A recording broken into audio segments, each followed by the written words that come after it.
Hello students, welcome to step up academy. I am doctor Ananya Dixit, your biology educator. और इस video में हम बात करने वाले फंडामेंटल यूनिट ऑफ लाइफ के लॉन्ग आंसर्स। ओके, आपका चैप्टर 5 है।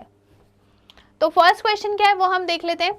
Explain the structure and function of Golgi bodies. जो गोल्जी अपैरेटस है उसका हमें स्ट्रक्चर बताना है और फंक्शन बताना है। ओके, तो गोल्जी बॉडीज के पास क्या होता है? गोल्जी बॉडी के पास होते हैं वेसाइकल्स।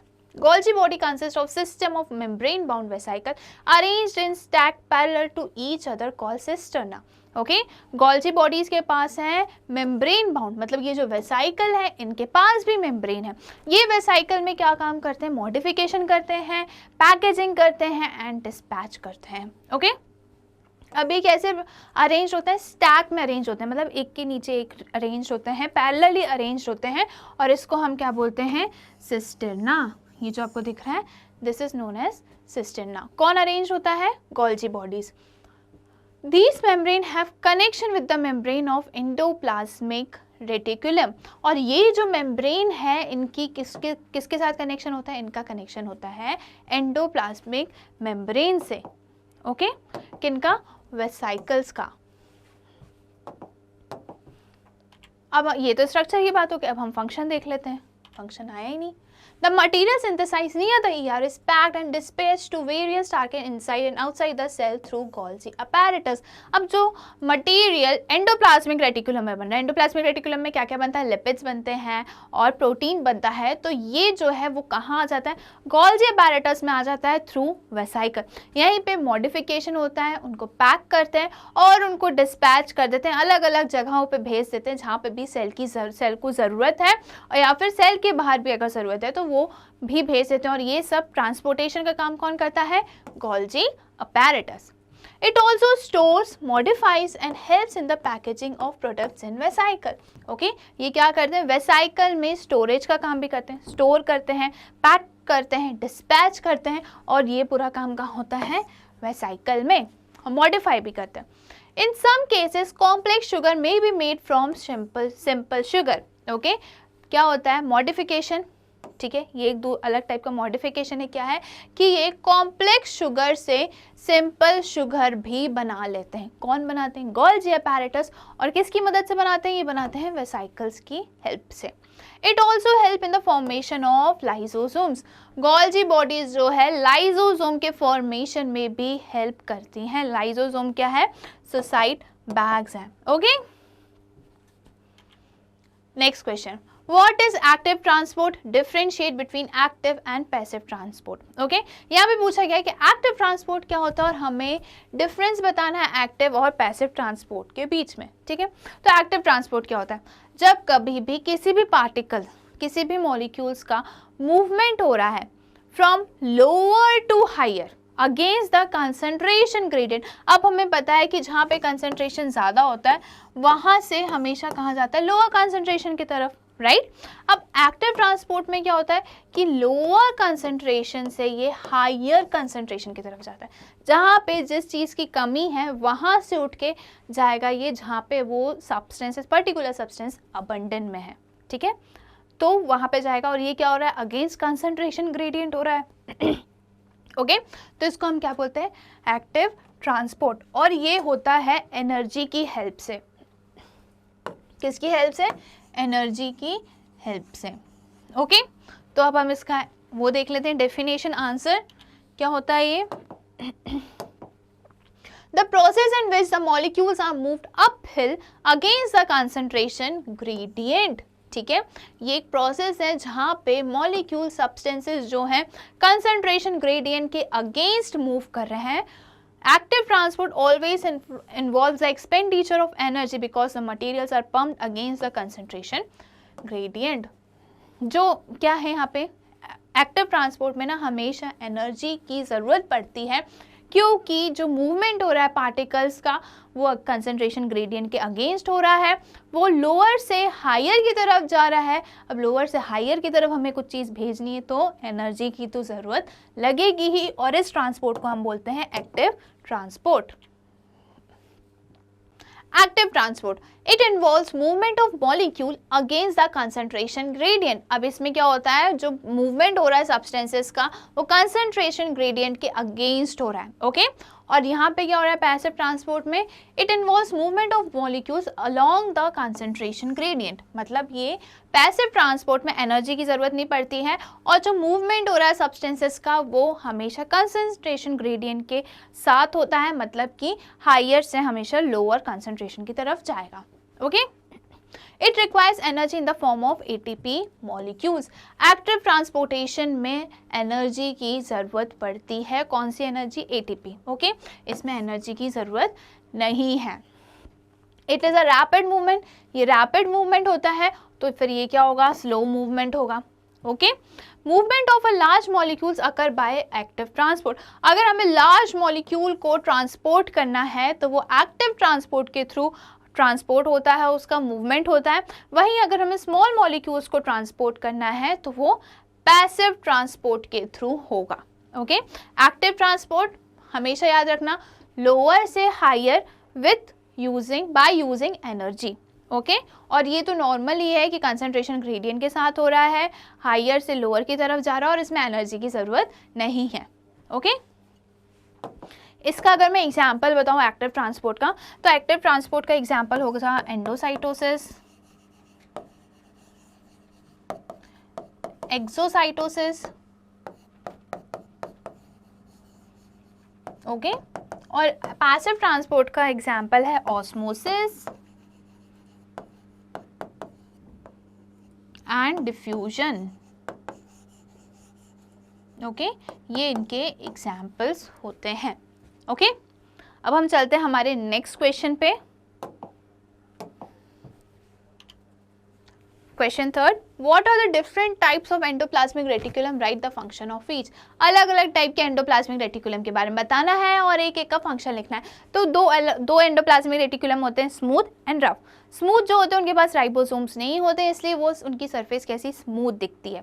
वहीं जो रफ एंडोप्लाज्मिक रेटिकुलम होते हैं उनके पास राइबोसोम्स होते हैं और उनकी सरफेस रफ दिखती है, इसलिए हमने उनको नाम दिया है rough endoplasmic reticulum. Smooth endoplasmic reticulum का काम होता है लिपिड्स फॉर्मेशन का, और वहीं रफ एंडोप्लाज्मिक रेटिकुलम के पास राइबोसोम्स है तो वो प्रोटीन सिंथेसिस में हेल्प करेंगे। There are two types of endoplasmic reticulum, rough endoplasmic reticulum and smooth endoplasmic reticulum. Okay, अब इनके फंक्शन क्या है? Rough endoplasmic reticulum, it looks rough as it has a particle called ribosomes. ये rough दिखाई देते हैं क्योंकि इनके पास ribosomes है attached to its surface. Ribosomes are the site of protein synthesis. Ribosomes जो है यहीं पे प्रोटीन बनता है, यहीं पे प्रोटीन का सिंथेसिस होता है।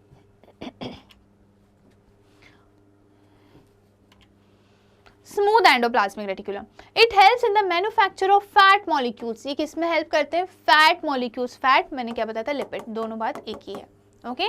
फैट मॉलिक्यूल्स को बनाने में ये हेल्प करते हैं, यहाँ पे लिखा भी, और lipids important for cell function, cell functioning के लिए जो कि ये ज़रूरी होता है। Some protein and lipids made by SCR help in building the cell membrane and this process is known as membrane biogenesis.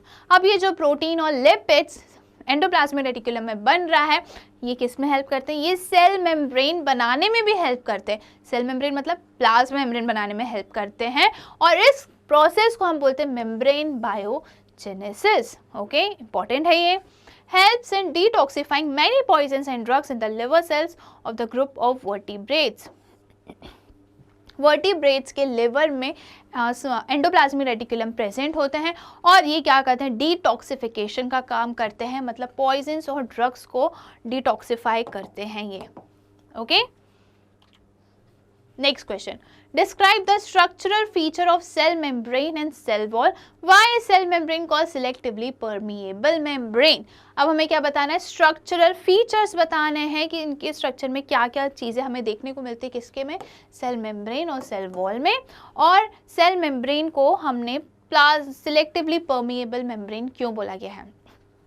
Cell wall क्या होती है? रिजिड होती है, राइट। वो किससे बनी होती है? सेल्यूलोज से बनी होती है। It is a rigid outer covering which lies outside the plasma membrane. ये आउटर कवरिंग है और प्लाज्मा मेम्ब्रेन के बाहर मिलती है प्लांट सेल्स में, okay. It is made of cellulose which provide structural strength to the plants. ये किससे बनी हुई है? ये बनी हुई है सेल्यूलोज से, और ये क्या प्रोवाइड करती है? स्ट्रक्चरल एंड स्ट्रेंथ प्रोवाइड करती है। स्ट्रेंथ प्रोवाइड करती है प्लांट्स को, उनको शक्ति देती है, ताकत देती है उनको कि भैया जितने भी बारिश आ जाए, तूफान आ जाए, तुम्हें टूटना नहीं है, तुम्हें एकदम डट के उनका सामना करना है। कौन? सेल्यूलोज। सेल्यूलोज में क्या? Cell wall. सेल वॉल जो है वो सेल्यूलोज से बनी होती है, इसलिए बनी होती है। द श्रिंकेज और contraction of the contents of the cell away from the cell wall when a living plant cell loses water through osmosis is known as plasmolysis. Okay यहाँ पे क्या होता है? जो सेल का श्रिंकेज है वो क्या करती है? सेल वॉल रोकती है, ताकि सेल जो है वो श्रिंक ना हो पाए, कंटेंट जो है सेल की वो श्रिंक ना हो पाए, स्वेल ना हो पाए। क्यों ना हो पाए? क्योंकि अगर पानी अंदर आ रहा है तो क्या होगा? सेल स्वेल हो जाएगा, बर्स्ट हो जाएगा, तो वो कौन प्रिवेंट करता है? Cell wall. अगर पानी क्या बाहर जा रहा है तो सेल क्या हो जाएगा? श्रिंक हो जाएगा, तो वो भी कौन प्रिवेंट करता है? सेल वॉल प्रिवेंट करती है। ओके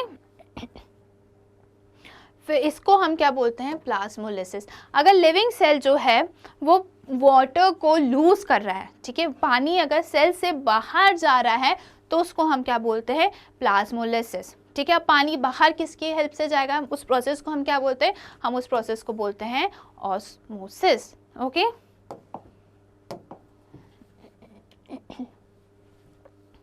अब हम बात करते हैं प्लाज्मा मेम्ब्रेन, जैसे हम सेल मेम्ब्रेन भी बोलते हैं। It is the outer most covering of the cell. Cell की ये आउटर मोस्ट कवरिंग होती है, पर प्लांट सेल में आउटर मोस्ट कवरिंग कौन सी होती है? Cell wall. Okay it separates the contents of the cell from its external environment. अब सेल का जो अंदर का स्ट्रक्चर है, जो इंटरनल एनवायरनमेंट है, प्लाज्मा मेम्ब्रेन उसको सेपरेट करती है एक्सटर्नल एनवायरनमेंट से। Okay it is mainly composed of, cell membrane बनी होती है लिपिड और प्रोटीन से। Okay the cell membrane is called selectively permeable. अभी बी पार्ट आ गया कि हमने सेल मेम्ब्रेन को सिलेक्टिवली परमिएबल क्यों बोला गया है? As it permits the entry and exit of some material.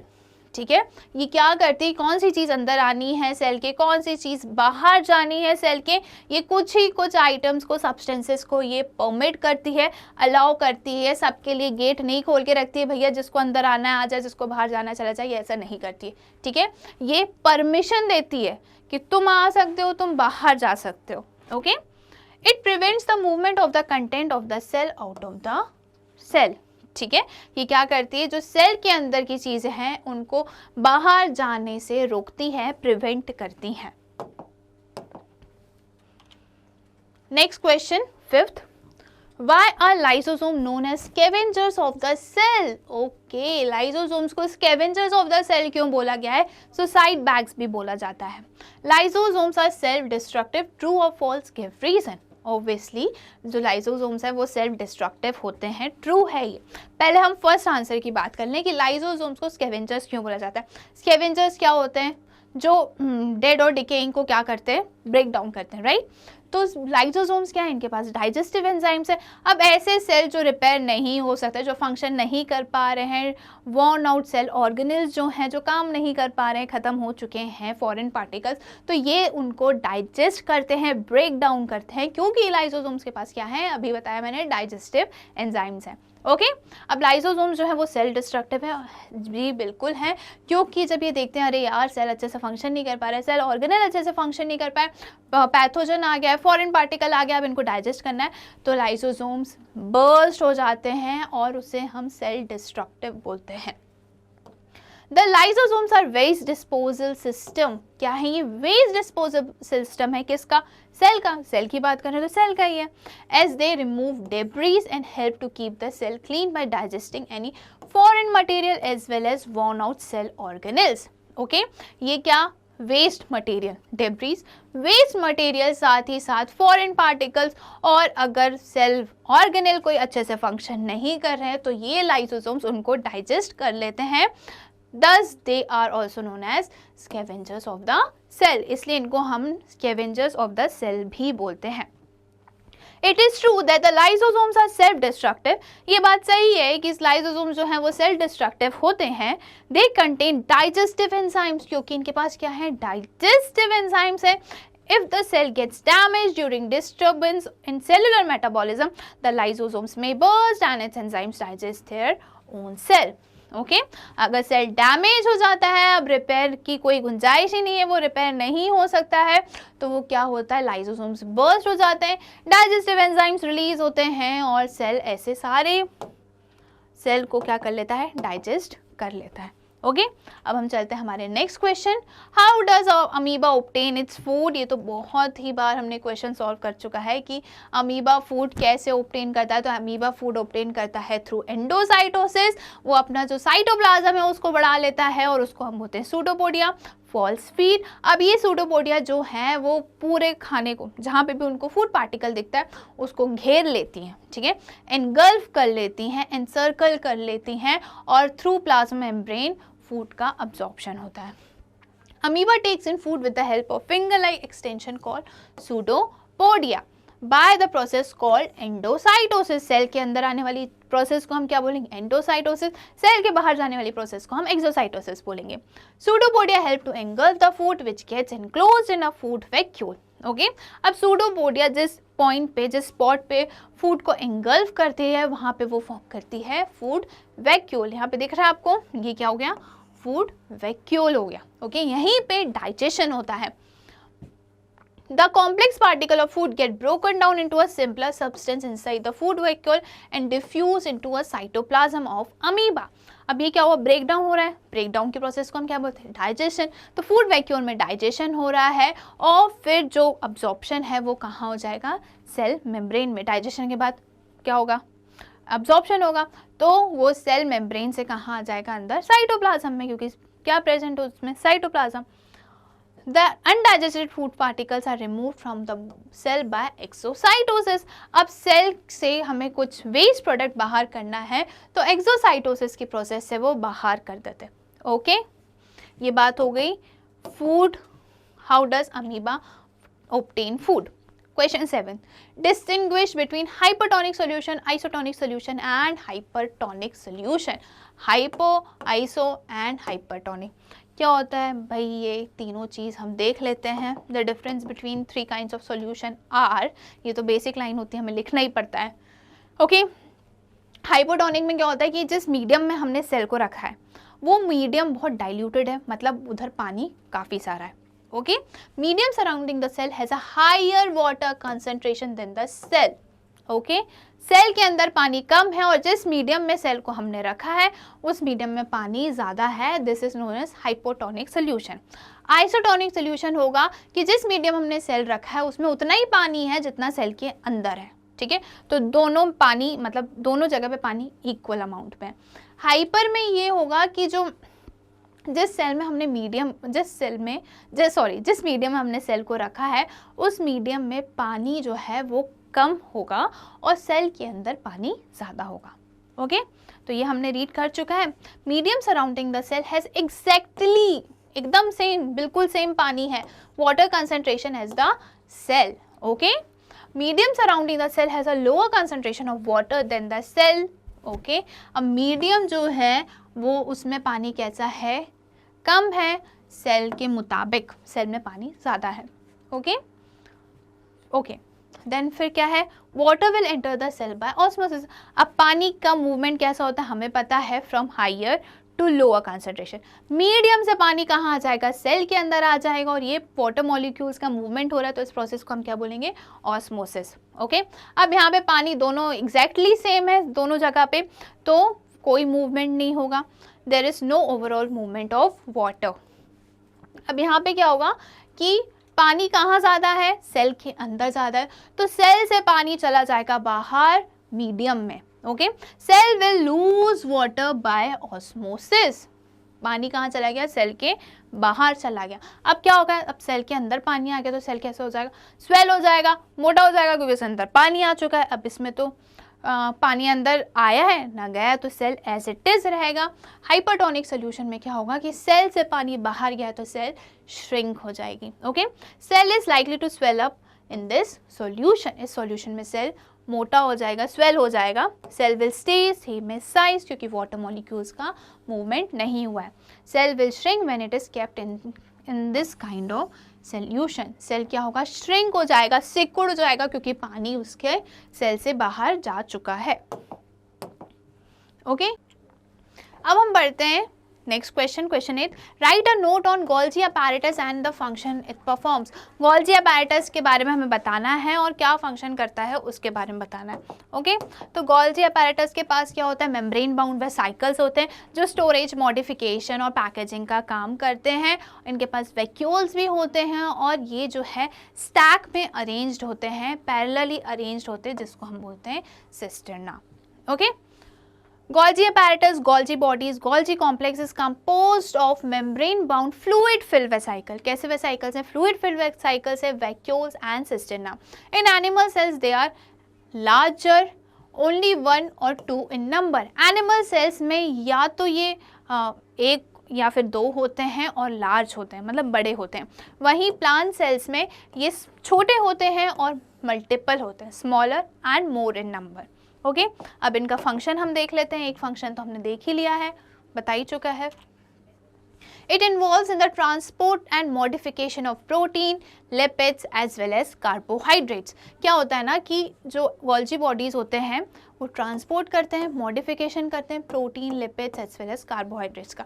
Modification कैसे करते हैं, जैसे कॉम्प्लेक्स शुगर से ये सिंपल शुगर बना लेते हैं, राइट। कॉम्प्लेक्स कार्बोहाइड्रेट से ये सिंपल कार्बोहाइड्रेट्स बना देते हैं, ये हो गया मॉडिफिकेशन। ये ट्रांसपोर्ट करते हैं, वेसाइकल्स जो इनके पास होती हैं उनमें ये स्टोर करते हैं, उन्हीं में ये मॉडिफिकेशन करते हैं, पैक करते हैं और डिस्पैच कर देते हैं। एंडोप्लाज्मिक रेटिकुलम के ये बहुत क्लोज होते हैं। Okay, it is also involved in the formation of cell wall, plasma membrane and lysosomes. Okay, ये किसकी फॉर्मेशन में हेल्प करते हैं, लाइजोसोम्स की, सेल वॉल की एंड प्लाज्मा मेम्ब्रेन की। The material synthesized near endoplasmic reticulum is packed and dispatched to various targets and outside the cell through the Golgi apparatus. Okay, endoplasmic reticulum में जो भी चीज़ synthesize हो रही है, क्या हो रही है, प्रोटीन, लिपिड्स जो भी synthesize हो रहा है वो Golgi apparatus के पास ही पैक होती है। Golgi apparatus ही उनको पैक करते हैं, डिस्पैच करते हैं जिस सेंटर पे भी, जिस कॉर्नर पे भी सेल को ज़रूरत है उधर तक, या फिर सेल के बाहर भी अगर ज़रूरत है तो उसके मूवमेंट में, ट्रांसपोर्टेशन में कौन हेल्प करता है, Golgi apparatus. Okay, next question, how is an animal cell different from plant cell. हमें बताना है कि जो प्लांट सेल है वो एनिमल सेल से कैसे डिफरेंस बताना है, दोनों में डिफर करता है। Okay, animal cells are smaller than plant cells. Animal cells जो हैं वो छोटे होते हैं as compare to plant cells. वहीं जो प्लांट सेल्स होते हैं वो जायंट होते हैं। कैसे होते हैं, बड़े होते हैं। Giant means बड़े। It comes in various size and tend to have round or irregular shape. इनके काफ़ी अलग अलग साइज़ के ये होते हैं और ये ज़्यादातर राउंड होते हैं या फिर इरेगुलर शेप के होते हैं। ओके, वहीं जो प्लांट सेल्स हैं वो रेक्टेंगुलर होते हैं और क्यूब शेप के होते हैं, similar in size. The cells are more similar in size and are typically rectangular or cube shape. मतलब साइज इनका जो है 19-20 का फ़र्क होगा हर सेल साइज में, बाकी सिमिलर होते हैं, सेम नहीं होते, सिमिलर होते हैं। ठीक है, थोड़ा बहुत आगे पीछे होता है और ये रेक्टेंगुलर क्यूब शेप के होते हैं। Animal cells store energy in the form of complex carbohydrate glycogen. Animals जो हैं वो एनर्जी किस फॉर्म में स्टोर करते हैं, ग्लाइकोजन के फॉर्म में स्टोर करते हैं। वहीं जो प्लांट्स हैं वो स्टार्च के फॉर्म में स्टोर करते हैं। Plant cells store energy as starch. Okay, next, 20 amino acids need protein production. Protein बनाने के लिए 20 अमीनो एसिड्स चाहिए होते हैं, बट एनिमल सेल जो है वो सिर्फ 10 अमीनो एसिड्स ही बना सकते हैं। ठीक है, and animal cells produce only 10 amino acids. वहीं जो प्लांट्स हैं वो पूरे के पूरे 20 अमीनो एसिड्स बना लेते हैं। Plants can synthesize all 20 amino acids. Okay, next, animal cells can increase in size by increasing cell numbers. अब एनिमल्स जो हैं वो अपने सेल का साइज भी बढ़ाते हैं और सेल नंबर भी बढ़ाते हैं। ठीक है, 1 से 2, 2 से 3 ऐसे सेल में सेल का जो नंबर है वो इंक्रीज हो जाता है। Plant cells mainly increase cell size by becoming larger.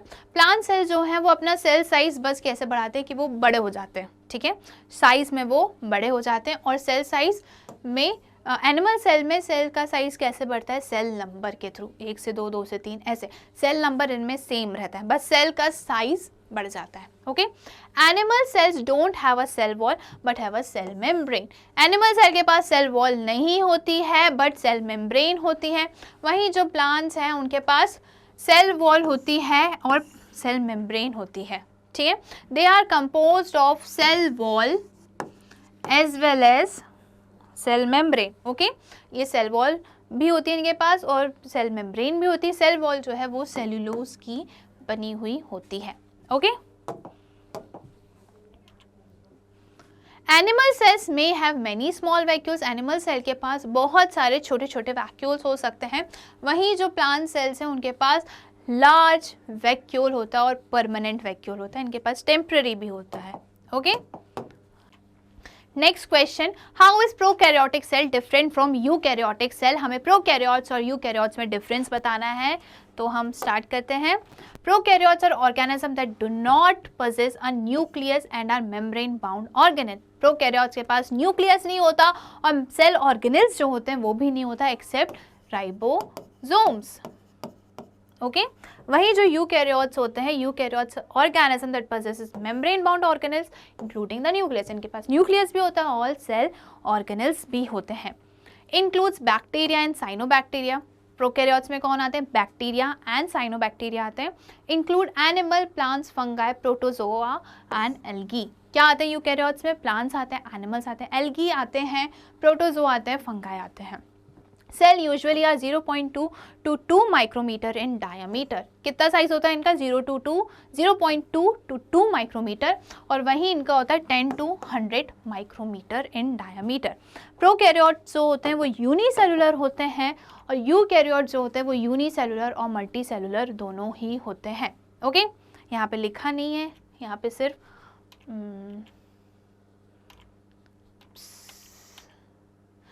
Unicellular organism लिखा है, यहाँ पे मल्टी यूनी दोनों होते हैं। Okay, fine. ओके, अब हम चलते हैं नेक्स्ट पे, और क्या डिफरेंस दिया है हमने वो देख लेते हैं हम। Cell division occur through binary fission. Cell division किसके थ्रू होता है? बाइनरी फिजन के थ्रू होता है। मतलब दो में जो सेल है वो डिवाइड हो जाता है, न्यूक्लियस डिवाइड हो जाता है और सेल डिवाइड हो जाता है। Okay, cell division takes place through mitosis. इसमें सेल डिवीजन कैसे होता है? माइटोसिस के थ्रू होता है। Sexual reproduction occurs by conjugation. Sexual reproduction जो है वो कॉन्जुगेशन के थ्रू होता है। मतलब जो बैक्टीरिया है वो डायरेक्टली अपना जेनेटिक मटेरियल ट्रांसफर कर देते हैं बैक्टीरिया में। Okay, sexual reproduction occurs through the production of gametes. इसमें क्या होता है? गैमीट फॉर्मेशन होता है। ओके, यूकैरियोटिक सेल्स में। तो यहाँ पे जो है हमारा वीडियो होता है कंप्लीट। हमने लॉन्ग आंसर्स देखे हैं फंडामेंटल यूनिट ऑफ लाइफ के। ऐसी और वीडियोस देखने के लिए आज ही स्टेप अप एकेडमी को सब्सक्राइब करिए, जहाँ पे आपको मिलता है केजी से लेकर 12 तक के सारे सब्जेक्ट के सारे वीडियोस फ्री। साथ ही साथ कॉम्पिटिटिव एग्जाम जैसे कि जेईई, नीट, CUET की भी प्रिपरेशंस होती हैं। Thank you.